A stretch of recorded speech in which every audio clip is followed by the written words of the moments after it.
This is Zorina. Today I'm hitting you with another surprise with something totally new, something I'm sure most of you haven't heard of. We're going to be talking about Septemics. Honestly, I have no clue what it is, but from what I gathered, my guest is an expert in psychology, philosophy, human everything. It's a holistic science that he's been studying and practicing for the past 40 years with tremendous success. And I'm very curious to hear what this system is and what makes it so all-encompassing. I'm welcoming my honorable guest, Jim Marshall. Welcome, Jim. Thank you, Zorina. Jim, where do we start? I am ready to jump right in the topic, but of course, I would love to hear your story first. So, who are you? Okay, well, let me start with one sentence to introduce myself to your listeners. Please. I am the discoverer of hitherto unknown natural phenomena, which greatly aid in the understanding of people, from which I created a revolutionary practical philosophic science and published it in the book, Septemics, Hierarchies of Human Phenomena. Okay. Now, let me tell you what Septemics is, since you've asked. Yes. Septemics is a philosophical science based on the fact that many phenomena related to humans occur in a sequence of 7 levels. Literally, the word septemics means of or pertaining to 7. Mm-hmm. Septemics comprises a collection of scales or sequences, each of which breaks down various human phenomena into a hierarchy of 7 steps. There are 35 such scales, each of which is unique.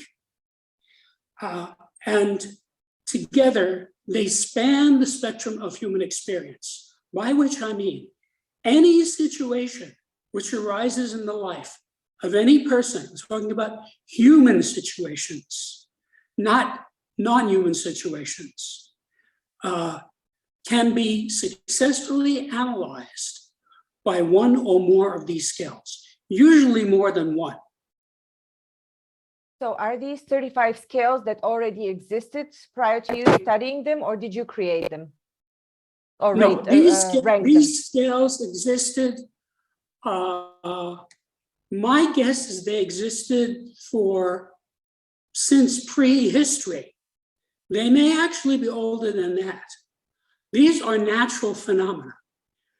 And when I tell you how I figured it out, I'll explain how and why that's true. These exist the same way the Pythagorean theorem exists. The Pythagorean theorem was true before Pythagoras discovered it. It was true before Earth existed. It will still be true after Earth no longer exists. These 35 scales are true in the same way and to the same extent. I just stumbled across them. Let me tell you, listen. Go ahead. They're like principles of operation of our world, just like the notes, the musical notes, yes. Similar to this. Yes. Okay. Yes. So let me just say a little bit about how this benefits people, and then I'll tell you how I figured this out. Mm-hmm. I wrote this book to help people. I've had a lifetime of helping people. And each of these scales provides the user with an infallible way of determining the salutariness or beneficialness of any group, individual, or activity. If the group, individual, or activity moves persons or groups up these scales, it's beneficial or positive. If it moves them down, it's detrimental or negative. That's always true. There are no exceptions. More importantly, just finding out what level you or another person is at on any scale is by itself enlightening and beneficial. And finally, once you find the actual level of any person on any scale, you can improve that person by moving them up one level. Each of these advantages represents major steps forward for society. Each of these scales is an axis against which to evaluate human behavior. And combined, they empower one to understand, predict, and manage human affairs to a degree hitherto unattainable by most. All right. So what methods do you use to move people up the scales? Are these psychological methods or other methods? Well, first of all, you have to realize one of the axioms of this subject is that you can never skip a level.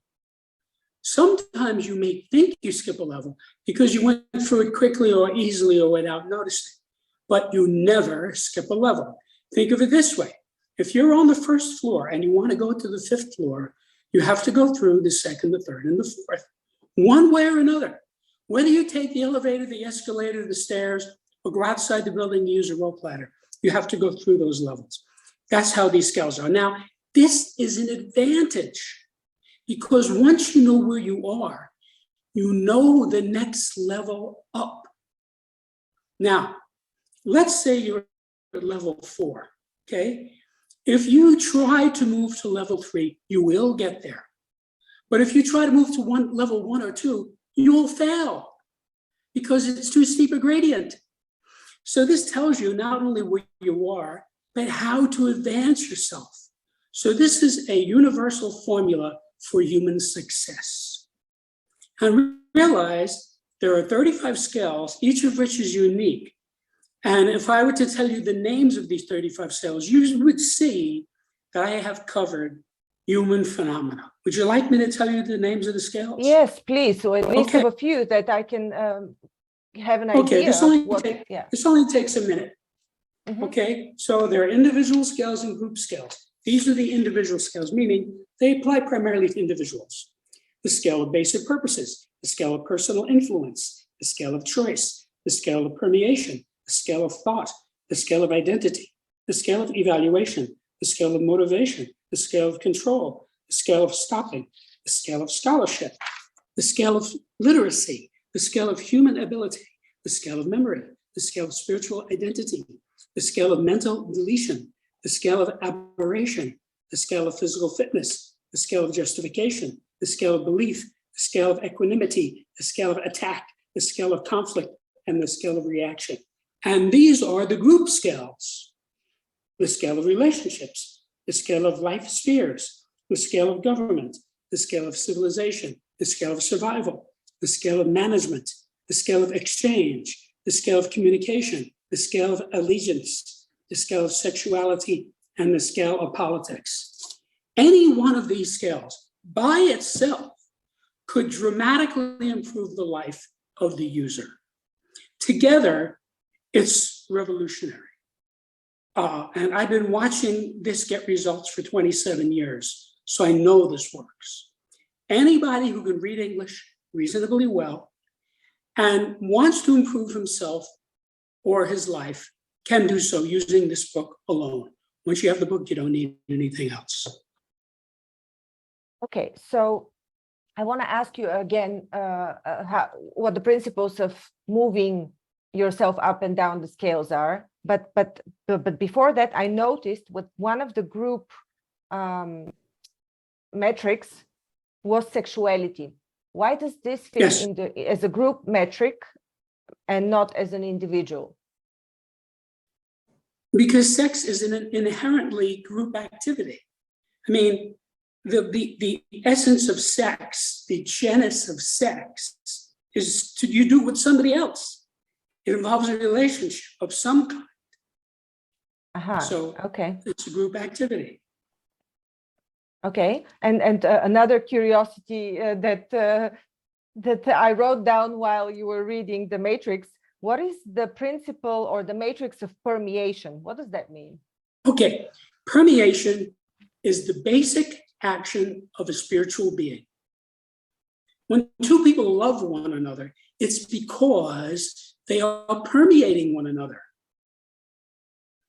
So, this is extremely important in assessing anyone's ability in any field. For example, if you have a person who is not permeating you, it's going to be hard to have a relationship with that person. Or if you yourself are not permeating others. there are people who are withdrawn, they keep to themselves. Even if they're in the same room with you, they don't permeate you. So this is something that's very, very basic and undercuts many areas of activity. Now, let me tell you how I figured this out, because you asked that, and this will enlighten you quite a bit as to where this comes from and why it works.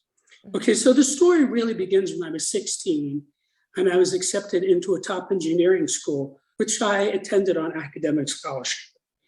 Now, at that time, I thought I was going to be engineering physical things like all the other engineering students. In other words, airfoils, electrons, motors, and so forth. But by the time I had my bachelor's degree, I realized I wanted to engineer the human psyche, because that's where we're failing miserably. 95% of the problems that people have in an industrialized society are because they don't understand people. They don't understand themselves. They don't understand their spouse. They don't understand the mother, the father, the son, the cousin, the uncle, the boss. They don't understand them. Now, there might be some understanding, but this subject expands it to a degree that's really incomprehensible to most people, the level of understanding, because there's 35 skills.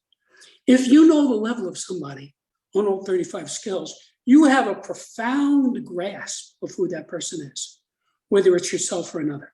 So now, to make a long story short, I had a long career as a human development engineer, using engineering principles with clients one-on-one, hundreds of clients for many thousands of hours. Now, all of my clients improved. And as the decades rolled by, I started to notice that they were improving in ways that were predictable to me. Now, I never told this to anybody, but I made notes. And as the decades rolled by, I had more notes, and I came to realize that the client would be at a certain level on a certain axis. And I would know the next level up. And he would get to that level in the session as a result of the session. So I knew the result of the session before it happened, and the client knew nothing about this. Nothing, okay? And this happened thousands and thousands of times.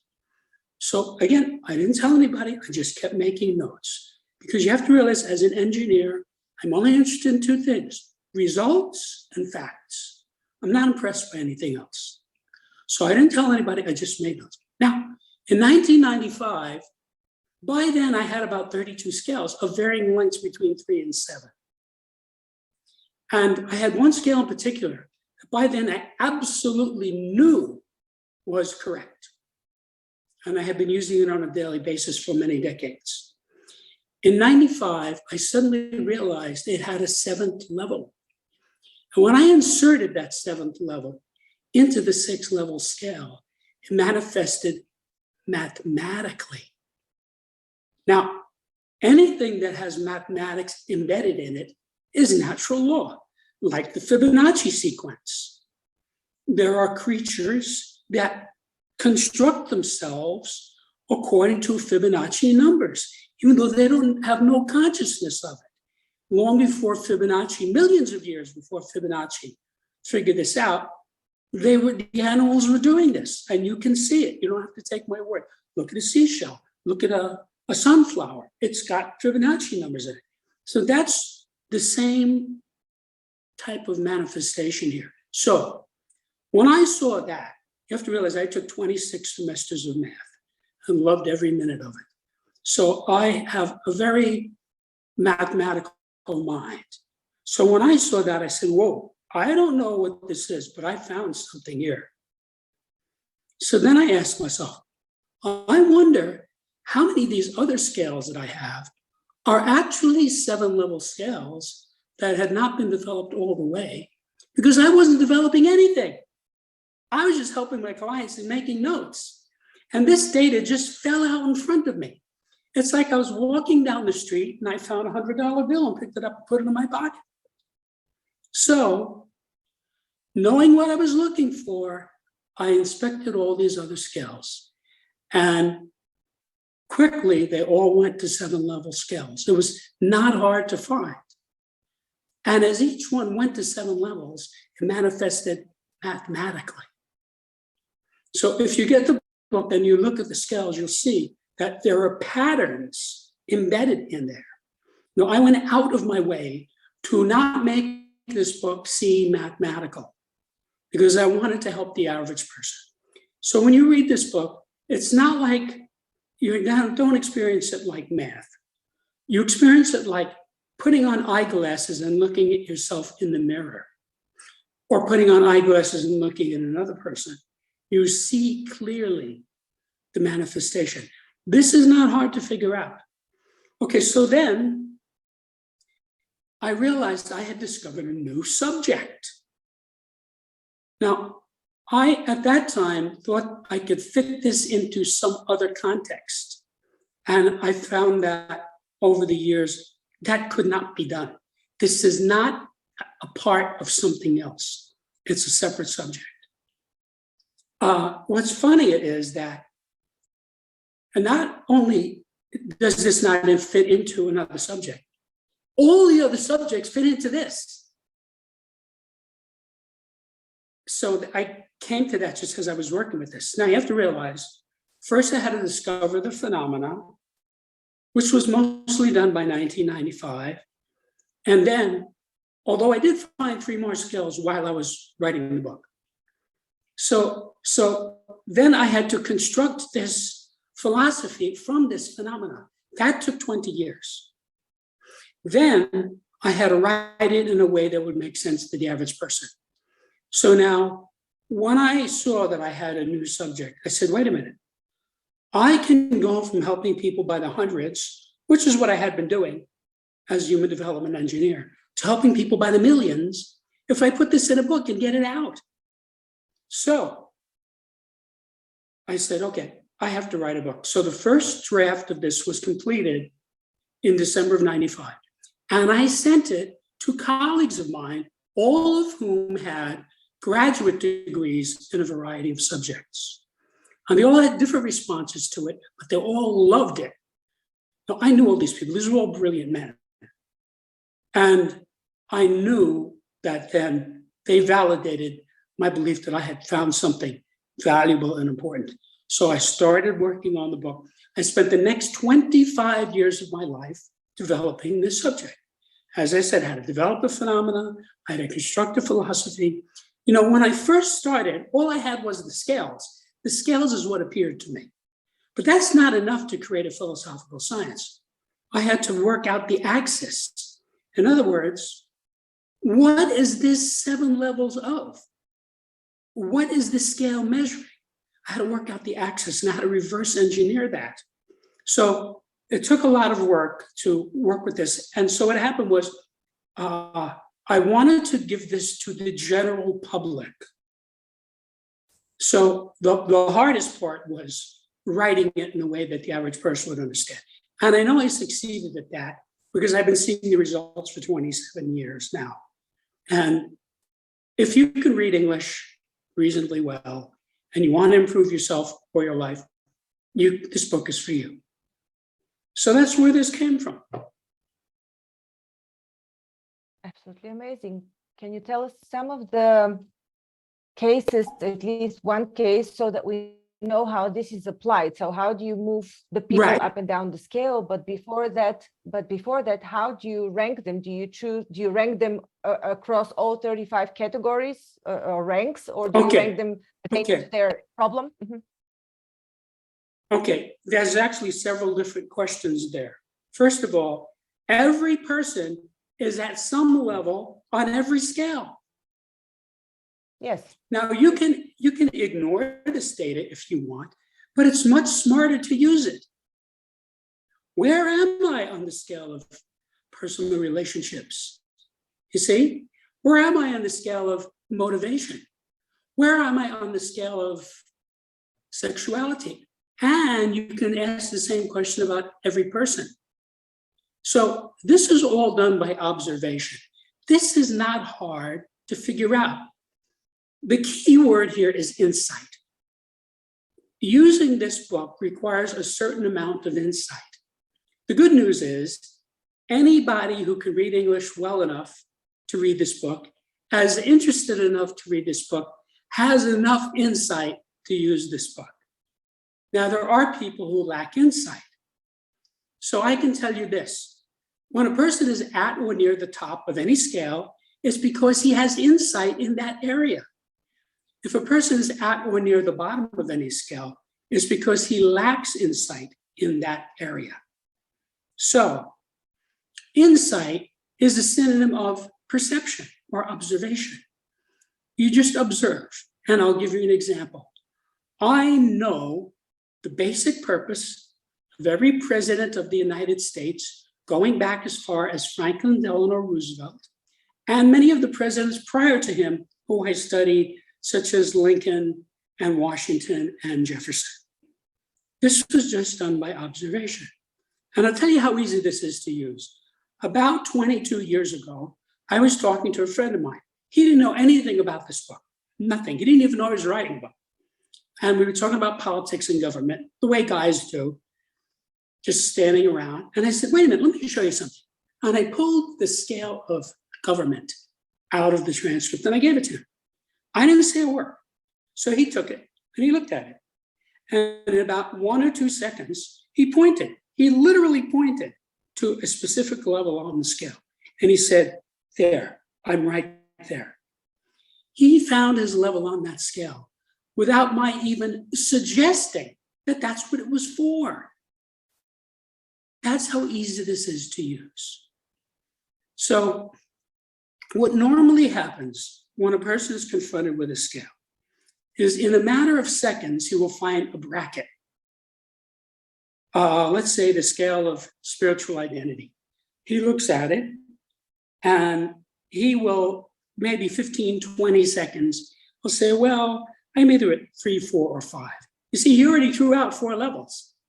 He knows they don't apply to him. So then I would say to him, let's have you read the chapter so you understand this better and then come back, right? So then he comes back after he read it and looks at it and say, now tell me, what do you think you are? And he will find the level. He'll say, well, I can see that I'm at level 4. And he will be happy with that because it's the truth. In other words, it's an epiphany. He found where he is in this scale. And this can be done across all 35 scales. Now, another thing you have to realize is there are general scales and specific scales. Now, in a general scale, once you find your level or another person's level, you're done. For example, the scale of basic purposes is a general scale. If you study that scale and find where you are, you will have a big epiphany. This will be a life-changing moment for you. You throw out the other 6 levels and you focus on this one level because that's who you are. And that probably won't change in your lifetime, although sometimes it can go up or down. Now, a specific scale has motivations depending on the context, like the scale of motivation. You could say, what is my motivation toward my boss? What is my motivation toward my son? What is my motivation toward my mother-in-law? And so forth. And you can say, what is my next door neighbor's motivation toward me? What is my cousin's motivation toward me? And so forth. So you could use this in hundreds of different applications for every different person. So this, when you get a grip on somebody's motivation, that tells you a lot. So I'll give you an example. Let's say a guy is dating a girl and he's thinking about marrying her, right? They're talking about getting married. Wouldn't it be smart for him to know her motivation? Why does she want to marry him? That's a relevant question. Is it because she loves him, which is level 1? Or is it because he drives a Maserati, he owns a yacht, he flies his own jet, and he lives in the palace? That's a different motivation. Now, for some guys, the fact that she is a gold digger might not be a problem. There are lots of older, unattractive, wealthy men who marry beautiful young women. And the guy gives the bride a mink coat, a diamond ring, a pearl necklace, a Corvette, and a credit card. And they're both happy. See, for that guy, for him, it's okay. For this other guy, it might not be. He might have said, no, this girl is after my money. See, so answering this question could be the difference between marrying her and breaking up the relationship. Either way, he will be happy because it's the truth. He found the truth. So you might say each one of these scales is a lens that you can hold up to a certain area and see clearly. It's almost like a crystal ball. You can look into it. So for example, I was saying, I know the basic purposes of all the presidents of the United States. That tells me a lot. What's more important than knowing someone's basic purpose? That's what the person is trying to do. So that tells me a lot. Do I want to vote for this guy or not? Just looking at his basic purpose, you see? Because all of these scales go from a level that's usually well above humanity to a level that's usually well below humanity. In other words, this is a wide spectrum. So this means you can apply it not only to yourself, but to everything around us that is conscious, be it humans, be it plants, everything. You can use your insight to rank it according to these 35 scales. Right, right. Mm-hmm. So there's a whole section in the introduction explaining specifically how to find your level on any scale. And there's also a very long section telling you how to help other people with this. So let me give you an example so you see how this works, right? Let's say you have a friend who's having romance problems. You say, come here, Mary, let me show you something. You show her the scale of relationships. She's going to be interested because she's in a relationship that's having trouble. It sells scale of relationships. She's going to say, you mean there's a scale of relationships? That's a new idea. She's going to look at it and say, where is your relationship with Joe? Find it on the scale. You see, she'll find a bracket right away. You see, she'll throw up 4 or 5 levels. And then you have her read it and she'll say, yeah, I see. This is the nature of our relationship. It's right at this level. And that's going to be an epiphany for her. She's going to be happy about finding this. So then you can say, now let's look at the scale of sexuality. So you have her look at this. Now, I already know if 2 people are not compatible on this scale, they can't have a romantic relationship. They could be the smartest, nicest people in the world. You have to be compatible on this scale to have a romantic relationship. So a guy could look at it and he could find his level and he could find his partner's level and he could say, wait a minute, these levels are not compatible. This is not subtle. If you look at the scale, you can see some of these levels are completely incompatible, okay? Now, you don't have to be at the same level. You have to be at a compatible level. So that's much broader. So again, the guy could look at it and say, I'm wasting my time. I'm at this level and she's at that level, and no wonder we have trouble, you see? And he'll probably end the relationship and he'll be happy about it because he found the truth. Then you can say, let's look at the scale of permeation. When 2 people love one another, it's because the beings are permeating one another. So he can look at this. He might not know about permeation. And he can say, oh, I see. I'm not so good at permeation. I'm down here at level 5. You see? That could explain why he's having trouble. And he could find his partner's level, okay? Maybe her level is low, maybe it's high, we don't know. But it's all done by inspection. This is not hard because people tell you their levels. They tell you. if you listen to the speeches of Adolf Hitler and you read his book, it's obvious he was a destructive person. He told you, okay? So if you look at the scale of basic purposes, his basic purpose was to destroy, which is the lowest level. Now, most people do not understand this. Most people cannot get the idea that a person's basic purpose is to destroy. But once you understand that, it's very easy to understand this man, or to understand Pol Pot, or to understand Charles Starkweather, who was a serial murderer in America. So this really helps you to understand the person 35 times, you see? So you can really get a clear, so let's say you want to go into business with some guy, right?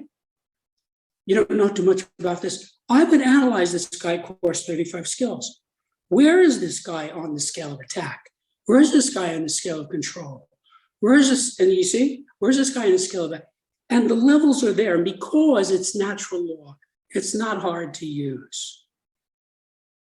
When you say insight, everybody has insight and it's enough to use your insight. Do you mean you need some level of intuition? Because some people really doubt themselves and it's tough to use their intuition because they say, I am not sure. Well, intuition is one type of insight. Insight is a broader term. Mm-hmm. So insight is enhanced by education. It's enhanced by intelligence. It's enhanced by experience. Now, the truth is, there are very, very few people, maybe 1%, who are at or near the top of all of the scales. And there are very few people, maybe 4%, who are at or near the bottom of all the scales. Most of us are high on some scales and low on others. And I could give you specific examples of that. But, you know, you could have a guy who's a whiz at making money, right? But he can't get a relationship going with a woman. See? So in that particular, this is like we talked before about a person who's having romance problems. The guy might be a billionaire, right? But he can't get along with his girlfriends or whatever. So the way to use it to help a person is you get the person who has the problem and you get them to look at the relevant skills. So we were talking before, I gave you 3 examples of how to help a person who's having romance problems. You can have that person look at the scale of allegiance. Allegiance always deteriorates as relationships deteriorate. In other words, relationships deteriorate because there is a deterioration of allegiance. So when 2 people get married, they say, until death do us part, right? There's obviously an allegiance there. Well, in the United States, 50% of marriages end in divorce. So obviously, the allegiance decayed. So you can find your level on the scale of allegiance, and then you move yourself up to the next level, and you've improved your condition. And you can find your partner's level, okay? So, for example, let's say this guy's going out with a woman, and she cheats on him, goes out with some other guy. That's a betrayal. That is a low level of allegiance. She has fallen down to a low level. So he might be able to help her to find her level, and she might say, yeah, I can see that's where the relationship went wrong, and move up to the higher level. And then it'll be a little bit better. And when she's at the higher level, she can then go to the next level. So you can work your way up all of these scales. And remember, it's not just 35 axes, because most of them are specific, meaning you have context. So what's my level of allegiance to my mother? What's my level of allegiance to my best friend? What's my level of allegiance to my boss? See, and you can repair these relationships by repairing the allegiance. So you could do this on multiple places, multiple applications. So if you just take this general explanation that I gave you and expand it 1 billion times in every direction, you get what this book is about. Sounds amazing. When it comes to the general scales, do we have any influence on these general scales? Well, let me say this. Each scale is unique. So really, we really should talk about specific scales. Some of the scales people generally don't move on, but can move. So for example, if a person has a magnificent transformational experience, either through therapy or facilitation or meditation or whatever, he can move up. Or if someone has some terrible traumatic experience, it could move him down. So let's say somebody who's in a Nazi death camp and survives, that probably is going to knock him down a level, you see, on these general scales. So the scales vary, so I don't want to generalize too much, but some scales are easier to move on than others. Like, for example, the scale of evaluation. People move on that by the minute or by the hour. So, and you can go up or down. Where you enter varies. Some of these scales you enter at level 1, some of them you enter at level 7, some of them you enter at level 4. And there's really no choice about that because of the nature of the scale. If you study the scale, you'll see. For example, the scale of evaluation, level 4 is neutral, impartiality. So everyone enters at that level. And then as he proceeds in the area, he either goes up or down. Is the goal to always go up, and are the scales interconnected, or are they independent of each other? Some of these scales dovetail with other scales, specific ones, and I explain that in detail in the book. Some of them interlock, where the top of one scale is the bottom of another scale. Some of them interlock horizontally, and all of those manifestations are explained. I mean, there's a lot of information here to get. So, and some of them stand on their own. But obviously, I mean, it goes without saying you're going to want to move up. That's why there's a 1 and a 7. Right? Everybody wants to go up, whatever level you're at. And if you just look at the scale, you can see the higher scales are better than the lower scales.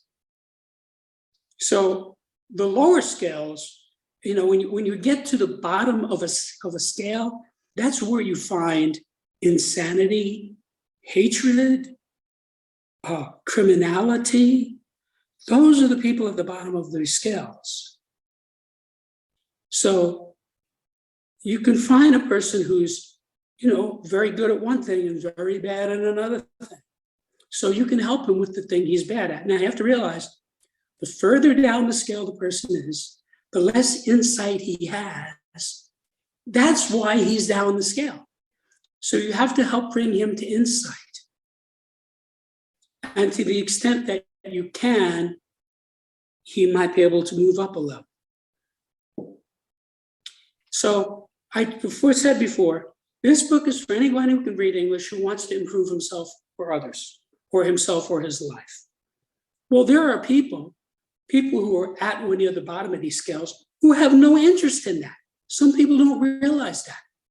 There are psychopaths, sociopaths, war criminals, torturers, serial murderers, crazy people, okay? Sadistic gang members. There are people who are at or near the bottom of most of these scales. And those are the people who wind up getting executed, going to prison, getting hanged for war crimes, and things like that. Unfortunately, most of those people never get caught and are just running around wrecking the planet, which is why the planet looks the way it does. But this book helps you to identify them. Go ahead. What is the current scale of the government in the US? All of the major governments on Earth right now, meaning China, the United States, the European Union, and Russia, the 4 big ones, are all at level 5. Okay, that seems not so bad out of 7. What is level 5? What does it correspond to? Well, I call it fascism. Oh, okay. But it's a level of brutally controlling. You control people by murder, by deceit, by torture. That's where the four big governments are. And I also am well aware that there are no major governments on earth. There might be some little government like Liechtenstein that I don't know about, but all the major governments are either at level 4, 5, or 6. All of them. This So is 6. What is 6 why then? the What is the world next looks. level? Mhm. 6 is communism. What is 7? 7 is, I'm sorry, I'm blanking out on the word. When people don't want any government at all. Anarchy. Yes, anarchy. Yes, I'm sorry, anarchy. It's funny because anarchy is not really a form of government. It's a lack of government. Yeah, It's yeah. a complete, for several reasons that I explained in the chapter, because it's where you're headed. Many people have it confused with libertarianism. Libertarianism is level 1. That's the level where people are the most free. And you see, each of these levels, the government is a reflection of the populace. To the degree that the populace is degraded and vicious and ignorant, you're going to have a low level. If you look at the United States and look about what it was like in the 1950s, it's nothing like that now. Nothing.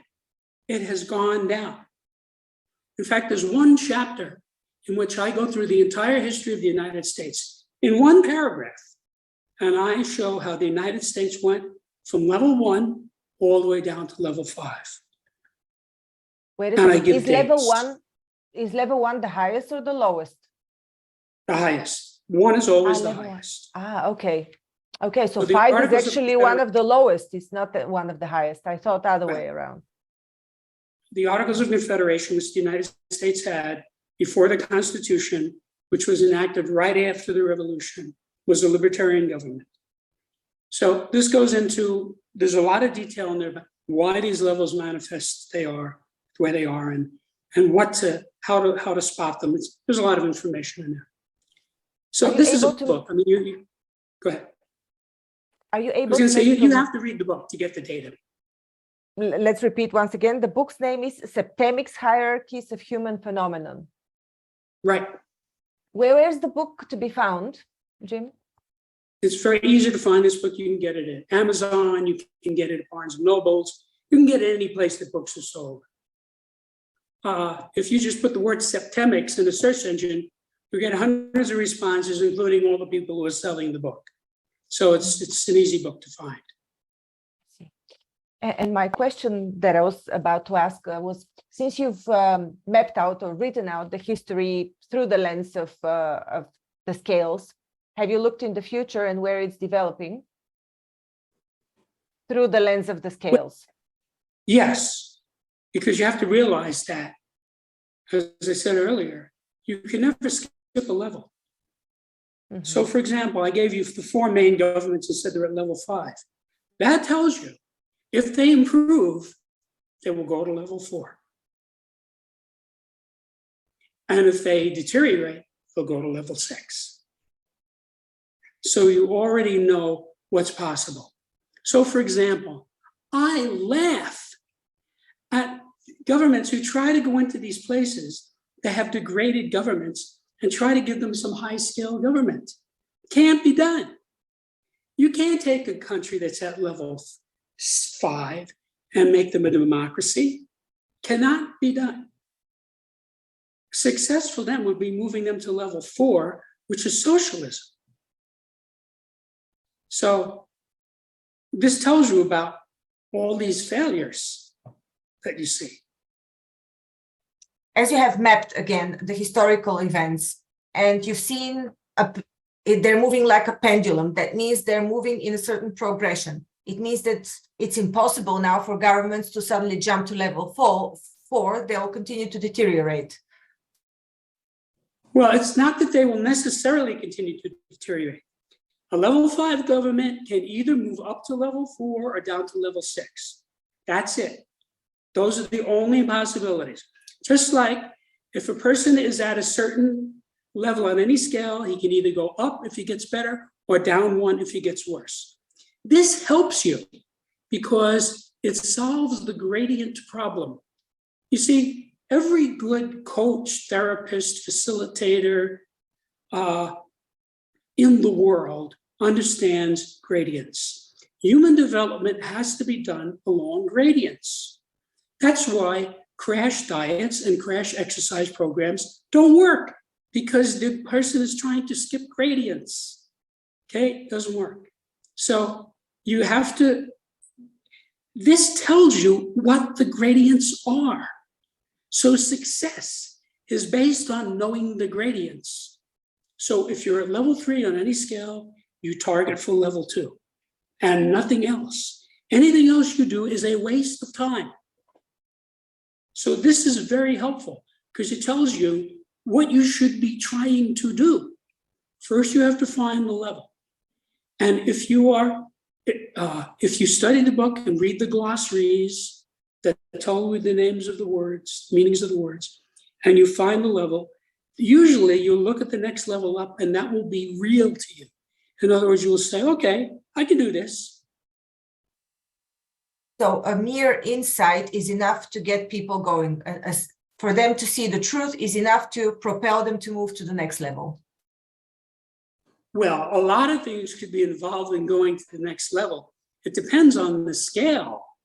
Sometimes you can change level in a matter of minutes, and sometimes it takes years. So I could give you all kinds of examples of this, but that depends on the person, the context, the scale, and so forth. I mean, there's a lot of variability on this. There's no generality. The reason this is useful is because it's specific. There's no vagueness here. I am telling you, these are the 7 levels, and I know they're correct. I know they're correct the way I know the 2 sides of an isosceles triangle are equal. The way I know that the acceleration of gravity near the surface of the Earth is 32 feet per second, what we call 1g, okay? I know those things. As an engineer, I know that, and I know these scales are correct. Now, I could see some discussion about how I named them or what I called them. But in some cases, that was not an easy thing to do. In some cases, I worked for years to try to know, what do I call this level? How can I give it a name that makes sense to people? And I'll give you an example. The scale of sexuality. Level 2 is called take it or leave it. Now you can say, what kind of a name is that for a level? Well, the reason it's take it or leave it is because there are people who get up to that level and their attitude about sex is that they can take it or leave it. They can have it or not have it. If the girl says yes, the guy says fine. If she says no, he says fine. He can take it or leave it, you see? Most people never get there. So when I got to that level, I knew what the phenomenon was. I had observed it. But I said, what am I going to call this thing? And I thought, well, I'll just call it take it or leave it, because everybody who speaks English knows what that means. I'm curious now, what is level 1 of the sexuality scale? Level 1 is no need for sexuality. So this is basically holy people who have ascended to a level where they're just not interested in sex. Mahatma Gandhi is somebody who struggled with that for a while, and eventually, like many enlightened people, he got up to that level. We know this because his wife told us. Okay, so you see people in ashrams and monasteries and nunneries and such who they have no need for sex. It's just no interest in it. Now, to most people, most people don't really understand how that can be, but that explains who they are, why they are. That's their level. Very interesting. Now, another thing I want to say is, I tell everybody this emphatically: never divulge the level of any living person on any scale. including your own, because it's counterproductive. People don't want to be told what level they're at. You get the guy to look at the scale and read the book, and he will find it himself, you see? Or let's say you figure out your boss is at some very low level. Don't tell him. If he's at a low level, he's not going to grab it anyways, because he doesn't have insight in that area. But you know now. So this book absolutely saves people from catastrophes, dilemmas, bankruptcies, divorces, indictments, and all kinds of other terrible things, because it forewarns you. I know this material so well, I will meet a person either in 3 dimensions or digitally, the way I'm meeting you, and I'll spot this person on a certain level. I'll say, that's it, we're done. Have a nice day. I'm not going to deal with this person, okay? I'm not going to say anything bad to him. I'm just going to go away. That's what I suggest. Find where somebody's giving you a lot of trouble. Like say you have some judge, right? Keeps ruling against you. You can't figure it out. The fact should assess him on the scale, okay? What is this man's motivation? What is this man's level of spirituality? What is his motivation? You know, what is his basic purpose? And when you see these things, sometimes you might not be able to spot somebody on one level, one scale, but you'll spot them on another. And that has more to do with the data you have, or it could also have to do with your own insight in that area. You know, there are people who have graduate degrees who are very successful, who have absolutely no belief in any type of spiritual reality at all. I know. So if you show them the scale of spiritual identity, that's going to be mumbo jumbo to them. They're just going to say, this is crazy. See, they don't get it. As soon as they die, they'll get it, because they'll be floating around and still existing. And they'll say, aha, I'm a spirit. So never tell anybody one's level. I mean, if you want your husband to know your level, give him the book. Say, here, read it. And you can find what level I'm at. Very impressive. Are you training coaches, or do you let them train themselves by reading the book? Well, I went out of my way to make this book stand on its own, because I want the people of Earth to benefit from this. So the beauty of this book, and I already realize that some version of this book has existed for 27 years. So I've been seeing people using this book, okay? And once you have the book, you don't need anything else. You don't need to join a religion. You don't need to join a political party. You don't need to spend any money. You don't need to hire a facilitator. I'm not saying not to do those things. That's up to you. But you don't need them to use this book. The only thing you might need is a dictionary. But I would say that about any book in existence. I've done an enormous amount of education in my life. And I would never try to teach anything to anybody without having a dictionary. Because any person who is ignorant in any area, and of course, if you're trying to teach somebody, he's going to be ignorant. That's why you're teaching him.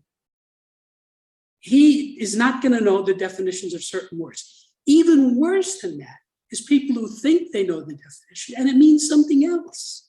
That really screws the person. That's much worse.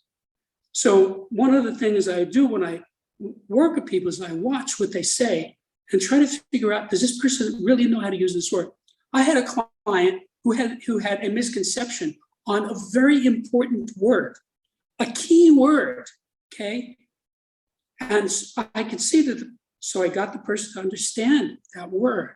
And it changed their whole approach in that area. So that's why I say a dictionary, but that applies to everything. I don't care what you're teaching. I don't care if you're teaching physics or chemistry or math. It's still written in a certain language. You know, I mean, I teach in English, so I use an English dictionary, but if you're teaching in German or French or anything, whatever that book is written in, that language need dictionary. So you can't just say, well, I'm a math major, so I don't need it. No, all those words in math have definitions. So you're referring to the glossary at the end of your book now when you're talking about the definitions, that people need to check the definitions, or are you talking about knowing the meaning of the word in this language? Well, but just I'm not sure what you were asking, but let me say this. There is a glossary in my book, not only in front of every chapter, even in front of the introduction. So I'm telling you the whole way what these words mean. For example, there's a scale of communication, okay? That scale is a life-changing scale, just that scale by itself. If you master that one chapter, you will be a different person. You will have power with communication. Now, somebody can reasonably say, what definition of communication is he using? Because if you look up the word communication, it has 30 or 35 definitions, depending on what dictionary you look at. So I give a specific definition that's 1 or 2 lines long. And I do that. You have to understand, every scale has a name, and I give a synonym for that name. And each one of the 7 levels has a name, and I give a synonym for that. Plus, I define all of those words. The names of the scales, the names of the levels are all defined. So, in some cases, the word might not be a word that like, for example, permeation. There's no other easy way to say that in English, okay? You have to read the chapter to learn.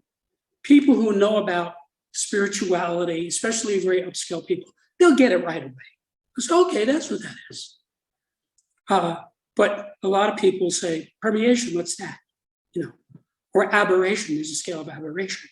There's no other way to name that scale. Trust me, I spent decades on this, literally, going through thesauruses and dictionaries and trying to find the exact right word. Because as an engineer, it's all about precision. Okay? If you're going to build something, it has to have a certain level of precision that accommodates the usage of it for it to be an engineer. So as an engineer, that's how I think. So that's why I spent 25 years writing this book, to make it precisely workable for anyone who wants to improve himself. You consider this the work of your lifetime, or do you see yourself developing it further? Well, I could answer that in several ways. I certainly would like to have a second edition in which I would incorporate things that I have discovered since this book came out, which was a couple of years ago. So I have I already know what I would want to put in it. So that's partially an answer. But I don't consider this my life work. I just want to tell you, if you talk about my life's work, you have to understand, I'm a polymathic intellectual whose areas of expertise include psychology, philosophy, theology, parapsychology, science, engineering, mathematics, law, literature, history, metaphysics, military science, political science, physical culture, education, organization, and music. So really, I spent a lifetime of inculcating all this information and integrating it. In other words, to me, all of these things integrate into one another. So that's really what my life's work is about. Now, if I were not a polymathic intellectual, I would not have discovered this subject because I wouldn't have known what I was looking at. My extensive knowledge enabled me to look at these phenomena and see, this is a scale. This is a scale that people move on. And also, when working with my clients, if I didn't know all this information, I would not have spotted this in my clients. I would not have seen, okay, this guy's at this motivation, and he just went up to this motivation. You know, I wouldn't have seen that. So I think that's why this subject wasn't discovered before, because it's really an engineering subject, and I'm very much an engineer, and that's my personality, my mindset is that of an engineer. But I have all this polymathic information that I have been inculcating throughout my life, and I'm still doing it. I'm still doing it. I mean, every few minutes I think, gee, I wonder about, and I look it up. Now we have search engines, so it's a lot easier. I mean, I spent a lot of time in libraries, I'll tell you, looking things up, and which was very time consuming. You see AI playing a role in the spreading of this information and in, yeah. AI played no role in discovering. So far not, yeah. So it played no role in developing the philosophy from the phenomena. It played no role in writing the book, and it will play no role in using this. This is for humans to use. I have nothing against AI, assuming it's not used to kill us, but this is about human insight. What I mean is that if Machines, AI gets a grip on human insight, then it becomes a bit dangerous. This was my concern here. Well, first of all, the AI that is talked about now, which I understand very well, cannot have insight. It can make calculations, okay? It can look at, for example, it can look at everything that you've ever done on YouTube, figure out what you're interested in, and present that. That's just making calculations. There's no insight in that. This requires a live being, a human being. It's not for animals, and it's not for machines. I'm close to the point of being blown away. This was very insightful, Jim. What would you like me to have asked you, or what would you like to share that I haven't asked you? Well, one thing I would like to say is that this subject is really for everybody, in the sense that these skills apply to people in general, across all lines, be they gendered, racial, ethnic, historical, social, religious, cultural, economic, educational, professional, geographic, national, age, across all demographics. It applies to human beings. It applies to all human beings. Now, about 1.5 billion people can speak English. The other ones who don't speak English, they can't use this book.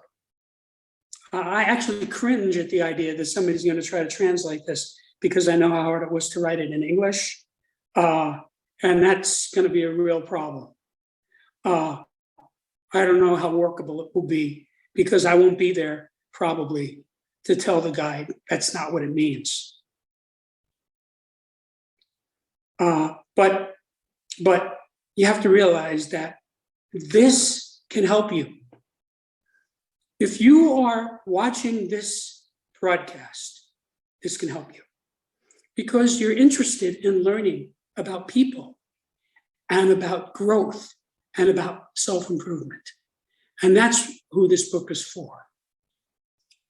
So a person who is a professional criminal, he's not interested in self-improvement. He just wants to get as much money as he can so he can buy drugs and sex. Okay? That's the level of that person. He's not going to read this book. If he did read the book, he wouldn't understand it.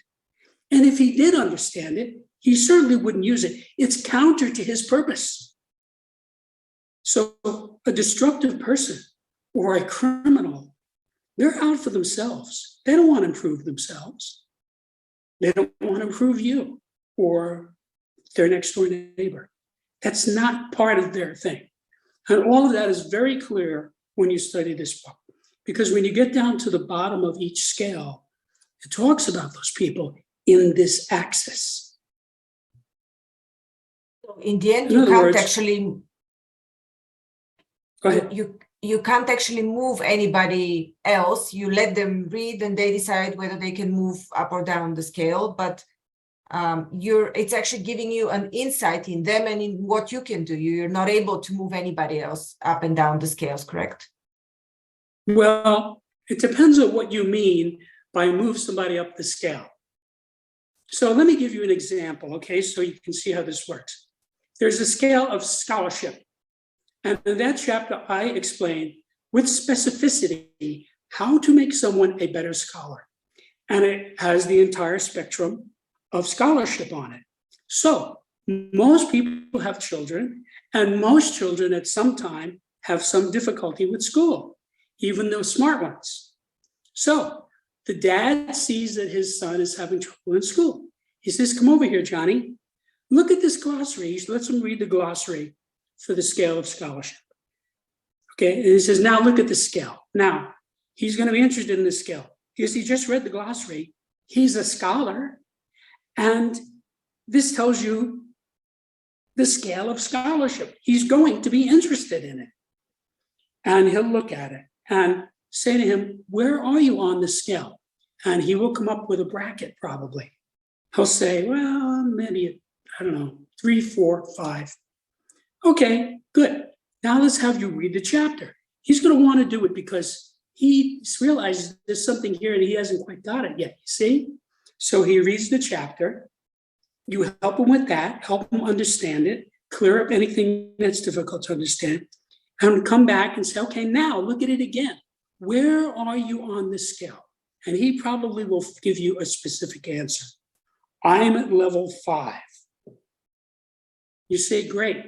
Now let's move you to level 4. He will want to do that because he's going to want to be a better student. He's going to school. So he's going to be cooperative. And I tell you in that chapter how to do it. There's no secret here. And you have to realize that once a person knows his level, okay, it's a cognition, a realization, an epiphany. He goes, I see. No wonder, boppity-boppity-bop.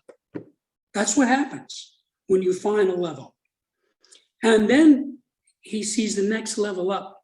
That next level is going to be real to him. He's going to say, I see. I can go to this next higher level. And then he will make efforts to get there. And he will get there if he makes an effort. Because usually it's obvious. Now, again, we would have to talk about specific scales to see the context. But once you know your level, getting up to the next higher level is not difficult to understand. Now, sometimes a lot of work is involved. Sometimes people will realize, gee, I'm at a really low level, okay? And I'm gonna have to work up to this next level, which is not a great level either because it's still pretty far down. But if the person is motivated, he will do it, and you can help him. You can discuss it with him. You can get him to read books. You can ask him, what does this scale mean to you, okay? What makes you think you're at this level? I give techniques in the book, actual techniques you can use to ask specific questions, visualization processes and so forth, how to get the person to find his level and to move up. But my experience has been 95% of the time, once you know the level, the rest is easy after that. Easy in terms of understanding what you have to do. You know, like if a person's 100 pounds overweight, okay, I mean, and he finds his level on the scale of fitness, well, he's going to be at a low level. Okay, so he has to go through some process of getting that weight off. I'm not even saying that getting the weight off is what he should be focusing on. He should be focusing on improving his fitness, and the weight will go away by itself. So that could take a year or 2 years or 3 years, you know? So it varies. But the important thing is when you know you're at a certain level, it clarifies your mind. You see, this is a clarifying process. What I tell all of my students and readers is the way to approach this is a textbook on a new subject. Study it the way you would study a chemistry text, a physics text, a biology text, and so forth. You start at the first line of the first page and you study it, and you make sure you understand it, and you go forth ploddingly, making sure you understand each thing. And after you get to the end of the book, go back to the beginning, read it again, and find your level on every scale. And you probably will be able to do that. If you study this whole book, you probably will be able to find your level on every scale. Now, if you use it the way I suggested before, you're taking somebody who doesn't know this subject, they might have trouble finding their level because they don't know the subject. But once somebody knows the subject, there's a general usability that you get from it. You get insight. And I'll give you an axiom from this subject that is relevant here. Being at or near the top of any scale is both a cause and an effect of being at or near the top of any other scale. And being at or near the bottom of any scale is both a cause and an effect of being at or near the bottom of any other scale. So there are generally downscale people and generally upscale people. If you find somebody who's generally downscale, get away from the person. Don't waste your time in that person. And if you read the book, I explain in detail what you're up against, what you're dealing with. You know, if you have somebody, go ahead. Is there a ranking of the scales themselves, just like a scale within the scale? So one scale is also on a certain level of the entire axis? I'm not sure what you're asking me, but I think the answer is no. The scale stands as it is. Remember, I didn't think this up. I just observed it and wrote it down. The scales exist the way the Fibonacci numbers exist, you know? Now, Fibonacci was able to work out the formula to infinity of all Fibonacci numbers. And of course, once you know that as a mathematician, you can see the Fibonacci number in anything. You can look and say, this is a Fibonacci number, and look at these various phenomena that manifest this way. And that's the way this is. You get a general understanding of it, but the scale stands as it is. And what it really is a spectrum of that phenomena. In other words, you take, let's say, the realm of basic purposes, right? I'm sure you have the idea that a person has a basic purpose. That might be a newer concept to some people, but it's true. And once you have that, you see there are these 7 rays, like a spectrum. There's 7 manifestations of it. And that's true for each of these 35 subjects. It's like looking at a rainbow. I've actually read somewhere in a Russian book, the 7 spectrums of the reincarnation of the soul. It's like the direction of the soul when it's born. For example, there's men, society, men, or human, animal kingdom, and so on. Uh-huh. Is this similar to the scale you're referring to? It sounds like it's similar in some way. It's certainly similar in the fact that it has 7 levels. Yeah. I mean, I would be very interested to look at that. If I could find I can show it to you. No, Yeah. you won't find it because it's from a Russian author, but I don't think it's available in English. Right. Yeah. Yeah. So, I mean, the scales, some of the scales, as I said, dovetail with other scales. And where that happens, I explain it in the book. Certain scales, when you're at level 7 on one scale, you're at level 1 on another scale, and you just keep going down. And some of them dovetail across like this. with a link up. So that's specified. But as far as subsets, the subsets are what people see all the time. For example, when I tell you that there are 7 basic motivations, somebody can come up with thousands of different motivations. Well, all of those thousands are subsets of these. So in a sense, that's an answer to your question. There are many answers that fit into that, you know. This was an incredible conversation. I would love to have you back to talk about one or more of the scales more in detail, and maybe you can share some of your cases with us and how the work with the scales has improved their lives. I'd be definitely interested to hear this. Otherwise, people can find your book, Septemics, Hierarchies of Human Phenomenon. You said everywhere, Amazon, Barnes and Nobles, in the US, internationally. Is it available internationally? Yes. Yeah, I'm in touch with people all over the world every day. I'm talking to you right now from, what are you, Austria. 8 time zones away? Something like that? Yes. Mm-hmm. Yeah. So I talk to people, Africa, India. You know, the only limitation is that they speak English, and that's good because I speak English, and that's the most widespread language. So that's good news. But I would hate to think what somebody would do translating this, because this is very precise. And if you don't get the word right, that's a problem, because then you mislead the reader.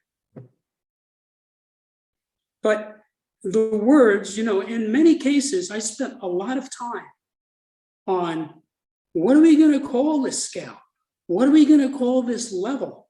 You know, and in some cases it took years. In some cases it took me many years to figure that out, to get it, to see what am I really observing here?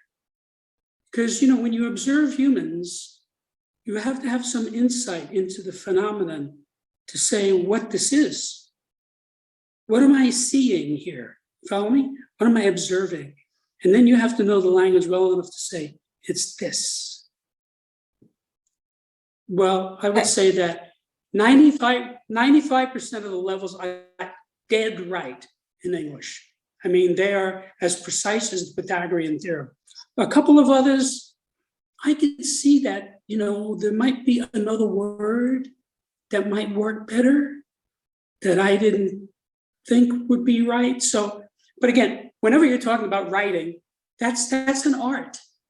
That's the challenge of this book, was to take it from my understanding of it, which was very real, and put it into words so that somebody like you could come along and read it and benefit from it. And that's why I worked on it for 25 years, to get that level of precision. What did you call the axis in the end around which the scales are oriented? The axis, the core axis. There's 35 different axes. Each scale has its own axis. So each scale is measuring a different thing. It's a different, I mean, the core of the 35. You mentioned that you were looking for the cumulative of these 35 scales. What did you call it? I'm not understanding this. I don't know of anything. There's no cumulative meaning. Like, for example, it could be the scale of consciousness broken down into 35. Well, if you mean something above it, well, I don't know. No, okay. Okay. That's, you know. I was left with the impression that it was called the scale of consciousness, the central axis that combines all of them together, all of the scales. Yeah, I don't think that's true. I don't think it works that way. Yeah. All right. So thank you very much. The best way to understand it is it's a descriptive science, in the same way that botany and zoology and astronomy are descriptive sciences. So it's a science, but it's a science that describes something. Like, for example, somebody who knows botany can say, this is a tulip. This is completely different from a rose. It has a different DNA structure. It grows from a bulb, but there's no bush, So a person who is a botanist understands all that. He can say, okay, this is in the rose family, and this is in the tulip family, and they're completely separate, because he has that knowledge. So this tells you that about people, about human phenomena. Thank you very much, Jim Marshall, researcher and inventor in the science of human phenomena. It was a pleasure having you on Grow and Learn. Thank you. And I just want to say one thing in closing. I invite you all to visit my website, which is septemics.com, septemics.com, where you can see what the readers have said of it, what the journalists have written about it, what the reviews are. You can read sections of the book itself. And if you want, you can listen to a pre-recorded lecture by me about Septemics, which explains it to new people. Thank you. Thank you so much. Thank you for listening to Grow and Learn. We hope that you found our podcast informative, engaging, and inspiring. Our mission is to help you keep growing and learning, and we hope that our conversations and insights have provided you with practical advice and useful perspectives. If you're looking for personalized support and guidance to help you achieve your personal or professional growth objectives, I offer a range of services to help. As a trusted management partner and mentor, I work with businesses in the process of transformation, looking for new streams of business, as well as M&A. With an extensive professional network of experts and mentors, I can bring on board the right person or team based on the specific needs of the company I'm working with. To learn more about the services I offer and how I can help you achieve your goals, visit my website at grownlearn.org. You can also reach out to me via email or social media. I'd love to hear from you. And if you enjoyed this episode of Grow and Learn, please subscribe to our podcast and leave us a review. Your feedback is important to us, and it helps us to continue to create content that is relevant and valuable to our listeners. Thanks again for listening, and we look forward to sharing more insights and perspectives with you in the future.